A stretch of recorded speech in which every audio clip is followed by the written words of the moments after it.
Mama said that it was okay. Mama said that it was quite alright. Our kind of people had a bed for the night, and it was okay. Mama told us we were good kids, and Daddy told us never listen to the ones pointing nasty fingers and making fun, 'cause we were good kids. Volvemos a hablar de literatura y hoy les voy a presentar a Julián Guerra. Es sevillano, licenciado en Filología Hispánica, profesor de secundaria, y cuando decidió adoptar a su hijo con su marido se dio cuenta de que no había cuentos infantiles que reflejaran que hay más familias que esa tradicional que conocemos, la de toda la vida, nuevas realidades. Por eso decidió escribir el propio cuento infantil que reflejara a su familia. Y este es el resultado. Aquí lo tenemos, Julián. Hola, buenas tardes.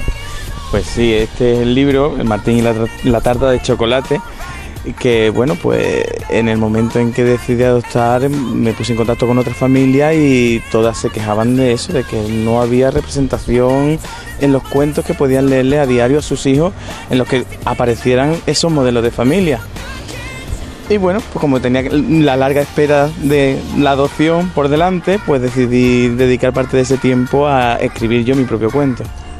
Tu propio cuento, pero cuéntanos cómo se gesta la idea, porque claro, el libro lo escribes antes de adoptar a Martín, sí. Y ya pensando directamente en ponerle el nombre de vuestro hijo, ¿verdad? Ya tenías súper claro que el protagonista del cuento se tenía que llamar Martín, ¿verdad? Sí, el nombre, bueno, en la adopción no se puede elegir el sexo, o sea que podía haber llegado una niña, pero bueno, hubo suerte. Hubo casualidad, digamos.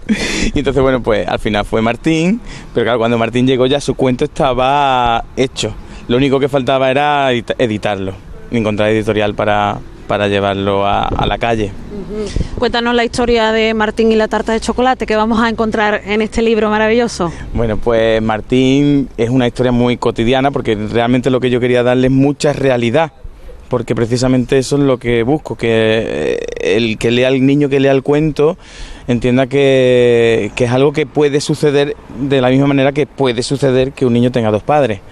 Entonces, bueno, pues un niño que decide darle una sorpresa a uno de sus padres por su cumpleaños, y entonces comienza a hacerle la tarta, busca la receta, comienza a hacer la tarta, pero hace un estropicio porque él solo pues se mancha de chocolate.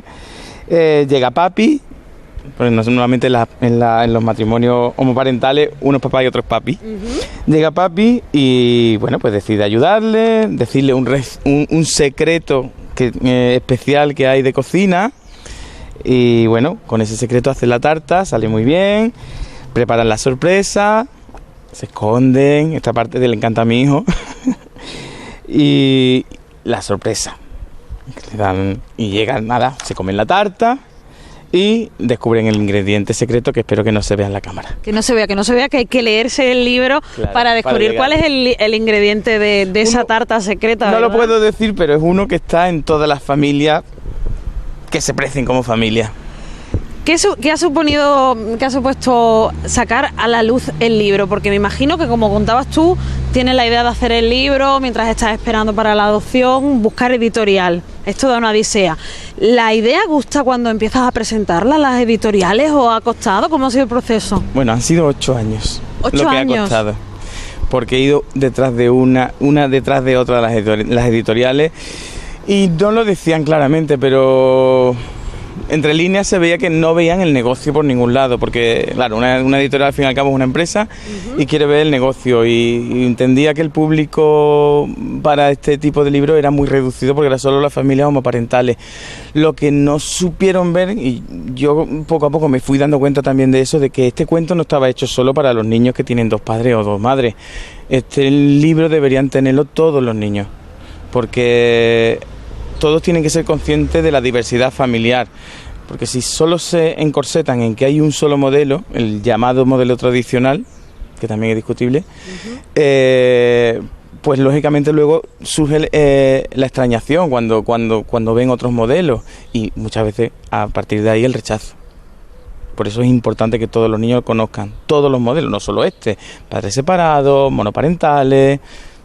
Pasa que yo me he dedicado a este. Tras 8 años, ¿cómo conseguiste dar con la editorial que saca a la luz el libro? Porque creo que también hay alguna historia importante que hay que contar. Una historia larga. Ha sido realmente ya casual. Yo ya tenía planteado que la única manera de editarlo iba a ser autoeditarlo a través de un crowdfunding o algo, pero... Esto que llamamos ahora hoy en día el crowdfunding. Exacto. Era la única manera que ya se me ocurría. Y estando en esas, pues en el Ayuntamiento de Sevilla se organizó con motivo de el último orgullo LGTB, se organizó una exposición en la que solicitaron que quien tuviera fotos de años anteriores, pues que las mandaran para hacer una exposición callejera. Y bueno, pues yo mandé a varias, porque soy fotógrafo aficionado, y bueno, pues publicaron un par de ellas, y una de ellas era de mi marido con mi hijo en brazos. Y bueno, no sé si recuerdan que hubo un poco de conflicto con esa exposición porque estaba a los pies de la catedral y había quien decía que eran indecentes, que eran impúdicas, y claro, yo me sentí muy herido con esas palabras porque estaban hablando de indecente y de impúdico una fotografía de tu familia, obviamente. Exacto, y yo me sentí un poco insultado, bueno, un poco bastante. Hice una entrada en Facebook, una entrada normal, de un usuario normal de Facebook, y cuando me di cuenta tenía 3.500 comparticiones. Había... Sí, se ve difundido por todas las redes. O viral, como se dice. Y bueno, a partir de ahí, pues un editor se fijó y directamente fue al revés. Vino él a buscarme a mí.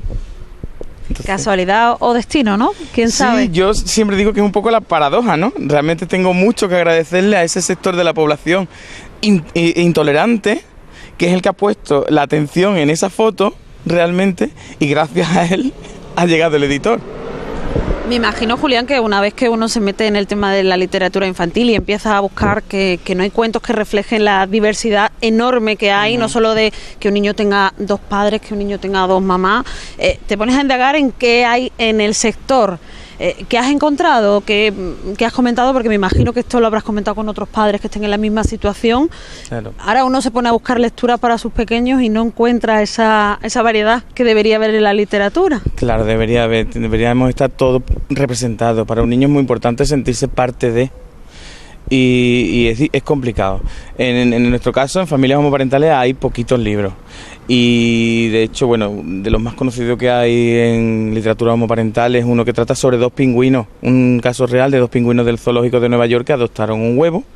Y bueno, pues son una familia homoparental. Lo que pasa es que a mí me parece precioso el cuento, porque además es real, pero no son humanos. Mientras que sí tenemos modelos humanos en los dibujos animados, en los cuentos, y debemos estar representados. ¿Por qué los escritores crees que no se atreven a meterse en esa parcela de en los cuentos infantiles? Da un poco de miedo de cómo hacerlo, sí. Porque yo sé que el libro también tiene una guía, ¿no? De cómo puedes contar el cuento a los niños, ¿no? Para que ellos lo entiendan. Claro, porque realmente el tema del cuento, como se ve, no es que el niño tenga 2 padres. No quiero que ese sea el tema, porque entonces estaríamos poniendo el foco sobre algo que pareciera extraordinario.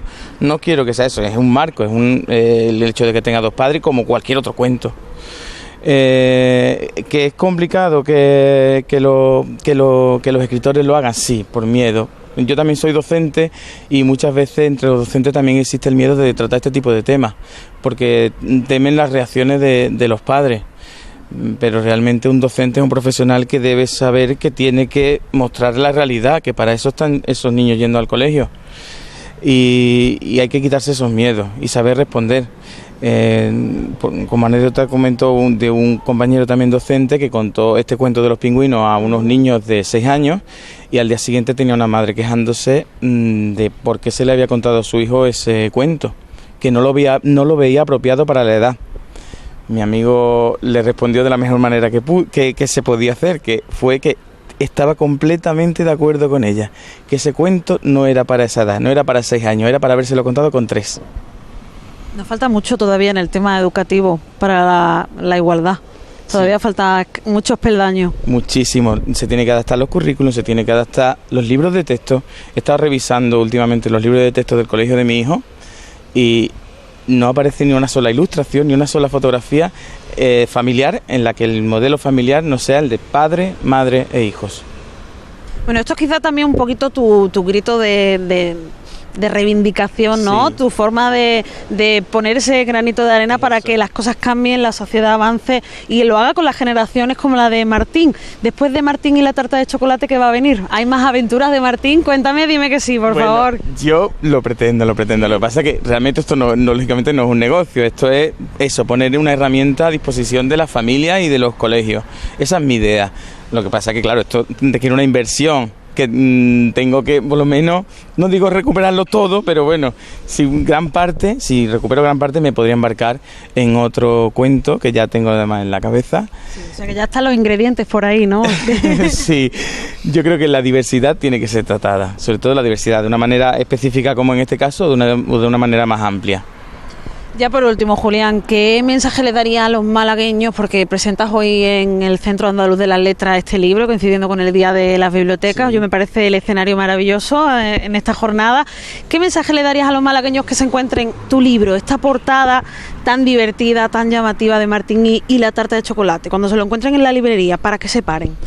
Ya, me estoy encontrando con muchísima gente que lo compran y cuando lo compran y lo llevan, al rato vuelven a la librería a por otro, porque piensan, ay, se lo puedo regalar a este amigo, a este sobrino, porque se dan cuenta de que los cuentos son cuentos y los cuentos están para entretener, pero también tienen mucho de formación. Es una herramienta que se puede utilizar cotidianamente con nuestros hijos, y es importante, como decía Horacio, el enseñar deleitando. Y esto enseña a vivir, enseña a convivir con el resto de la sociedad. Por eso yo creo que es lo que tiene de importante el que aparezcamos, no solo este modelo, como digo, sino todos los modelos de familia. Muchas gracias y mucha suerte, Julián. Gracias. Muchísimas gracias a ti. Familias de todo tipo, familias para todos los gustos, para todos los colores, la diversidad. En la diversidad está el gusto y también lo refleja a partir de ahora la literatura infantil con ese cuento que estamos viendo, Martín y la tarta de chocolate. Échenle un vistazo, llévenselo a casa, cómprenlo, como decía Julián, para los amigos, para la familia. Hay que aprender desde pequeños, desde generaciones, a una sociedad que esté mucho más igualitaria y más tolerante.